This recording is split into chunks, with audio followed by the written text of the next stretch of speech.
ತಯಾರು ಮಾಡಿದ್ರಿ. ಯಾವ ರೀತಿ ಕ್ರಮವನ್ನ ಶಿಕ್ಷಣ ಏನ್ ಮುರಾರ್ಜಿ ಇಲಾಖೆಯಲ್ಲಿ ಶಿಕ್ಷಕರಿದಾರಲ್ಲ ಅವ್ರ ಮೇಲೆ ಎಷ್ಟು ಸಾರಿ FIR ಮಾಡಿದ್ರಿ, ಎಷ್ಟು ಸಾರಿ ಸ್ಟೇಷನ್ ಕರೆದು ಎನ್ಕ್ವೈರಿ ಮಾಡಿದ್ರಿ.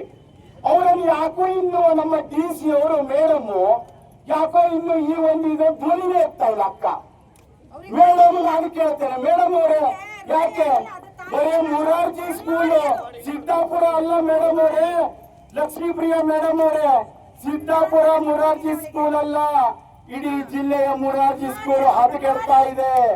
ಅನೇಕ ತೊಂದರೆಯನ್ನ ವಿದ್ಯಾರ್ಥಿಗಳು ಮುರಾರ್ಜಿ ಸ್ಕೂಲಲ್ಲಿ ಎದುರಿಸ್ತಾ ಇದ್ದಾರೆ. ಏನ್ ಮೇಡಮ್ ಅವರೇ, ನಿಮ್ಗೆ ಇನ್ನೂ ಸಾವು ಕಾಣ್ಬೇಕಾ ಹುಡುಗರದು? ಯಾಕೆ ನೀವು ಎತ್ಕೊಳ್ಳೋದಿಲ್ಲ? ಈ ಸ್ಟೇಟ್ಮೆಂಟ್ ಈ ಒಂದು ವಿಚಾರದಲ್ಲಿ ನೀವು ಯಾಕೆ ನೀವು ಕೈ ಕಟ್ಕೊತಿದ್ದೀರಿ? ನಿಮ್ಗೇನಾದ್ರೂ ಒತ್ತಡ ಇದೆಯಾ ಮೇಡಮ್ ಅವರೇ?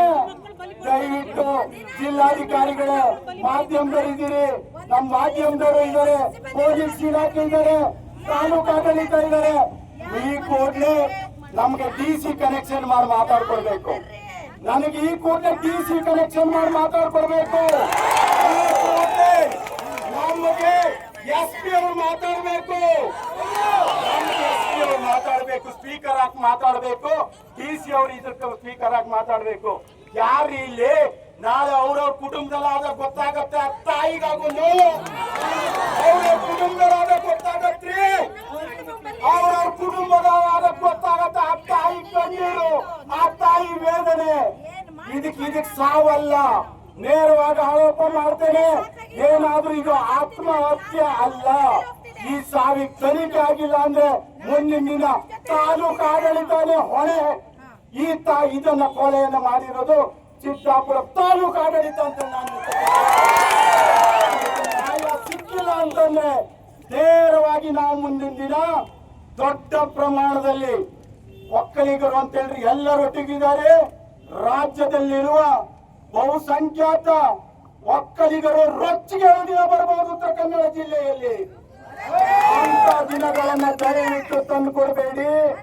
ನಾವು ಕೇಳುವ ಪ್ರಶ್ನೆಗೆ, ನಾವು ಕೇಳುವ ಏನ್ ಮಾಡಬೇಕು ಈ ತನಿಖೆಯಲ್ಲಿ ಏನ್ ಹಂತದಲ್ಲಿದೆ, ಕೇಳುವ ಪ್ರಶ್ನೆಗೆ ಸಂಯಮದಿಂದ ಅಧಿಕಾರಿಗಳು ಉತ್ತರ ಕೊಟ್ಟು ಹೋದಾಗ ಮಾತ್ರ ನಾವಿಲ್ಲಿ ಕದಲ್ತೇವೆ. ಅಂದ್ರೆ ಯಾವುದೇ ಕಾರಣಕ್ಕೂ 1 ಇಂಚ್ ಬಿಟ್ಟು ನಾವು ಹೇಳುವುದಿಲ್ಲ. ಒಕ್ಕಲಿಗರ ಹೋರಾಟ ಎಲ್ಲ ಸಮುದಾಯಕ್ಕೂ ಮಾದರಿ ಆಗ್ತದೆ. ನನ್ನ ಹೆಸರು ವಿದ್ಯಾಶ್ರೀ. ಅದೇ ಸ್ಕೂಲ್ ಕಲಿತು ಬಂದಿದ್ದೀನಿ. ನಂದು ಮುಗಿದಿದೆ, ನಂದು ಈ ಸಾರಿ ಫಸ್ಟ್ ಇಯರ್ ಡಿಗ್ರಿ ನಂದಲ್ಲಿ ಮುಗಿದಿದೆ. ಅಲ್ಲಿ ಬಂದಂತವರಿಗೆ ಪೇರೆಂಟ್ಸ್ಗೆ ಆಗಿರ್ಬೋದು ಗೇಟ್ ಹೊರಗಡೆನೆ ಅವಕಾಶ, ಸರಿನಾ? ಬೇರೆ ದಿನಗಳಲ್ಲಿ ಬಂದ್ರೆ ಗೇಟ್ ಹೊರಗಡೆನೆ ಅವಕಾಶ. ತಿಂಗಳಲ್ಲಿ 2ನೇ ಶನಿವಾರ ಬಿಟ್ಟು ಮತ್ತೆ ಯಾವಾಗ ಬಂದ್ರು ಓಪನ್ ಇರುವುದಿಲ್ಲ. ಅಂತ ಸ್ಥಳದಲ್ಲಿ ಅವರ ಪೇರೆಂಟ್ಸ್ ಹೋಗಿದ್ದಾನಂತೆ. ಯಾಕೆ ಸರ್ ಹೋಗಿದ್ದಾನೆ?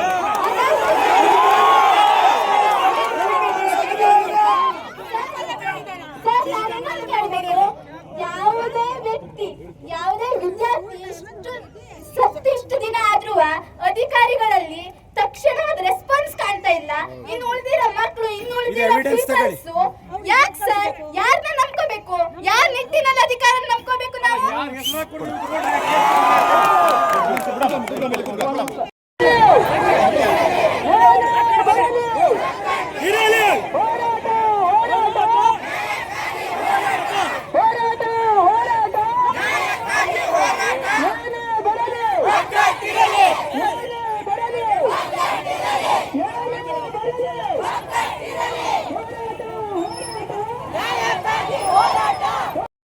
ಒಂದು 10 ಮಿನಿಟ್ ನಮ್ಗೆ ಹತ್ತಿಕ್ತಾರೆ ಅಂತಂದ್ರೆ ಈ ಕೇಸ್ ಹೆಂಗ್ ನ್ಯಾಯ ಕೊಡ್ಸೋಕ್ ಸಾಧ್ಯ? ಅರ್ಥ ಮಾಡ್ಕೊಳ್ಳಿ ದಯವಿಟ್ಟು.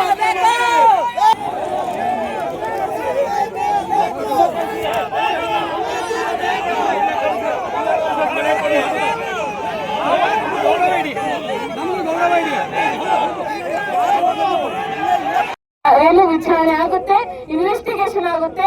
ಯಾರೇ ತಪ್ಪು ಮಾಡ್ಲಿ, ಅದು ಯಾರೇ ಇರ್ಲಿ, ಅವ್ರಿಗೆ ಶಿಕ್ಷೆ ಆಗುತ್ತೆ ಅಂತ ಹೇಳಲಿಕ್ಕೆ ಬಂದಿದ್ದೇನೆ. ಇನ್ವೆಸ್ಟಿಗೇಷನ್ ನಡೀತಾ ಇದೆ, ಇನ್ನೂ ಸ್ಟಾಪ್ ಆಗಿಲ್ಲ.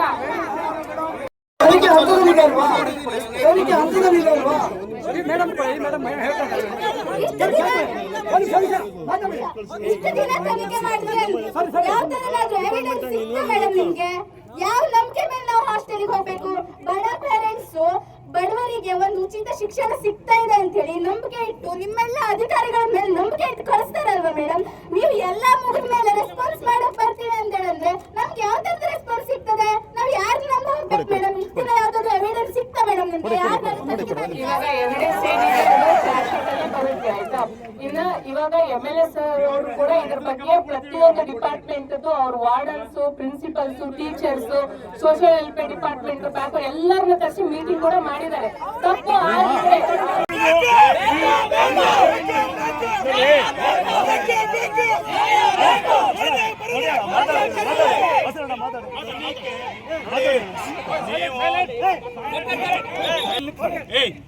ಪೊಲೀಸ್ ಇಲಾಖೆಯವರಿಗೆ ಮನವಿ ಮಾಡ್ಕೊಳ್ತೇನೆ, ನಮ್ಮ ಸಾವಿಗೀಡಂತ ನ್ಯಾಯಕ್ಕಾಗಿ ಹೋರಾಟ ಇರೋದನ್ನ ನೀವು ತಡೆಯಲು ಪ್ರಯತ್ನ ಮಾಡಬೇಡಿ.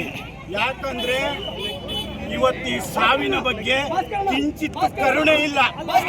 ಏನು ಕ್ರಮ ಕೈಗೊಂಡಿದ್ದೀರಿ? ಇಲ್ಲಿ ತನಕ ಏನು ಆಕ್ಷನ್ ಆಗಿದೆ? ನಾವೊಂದು ರೋಡ್ ಬಗ್ಗೆ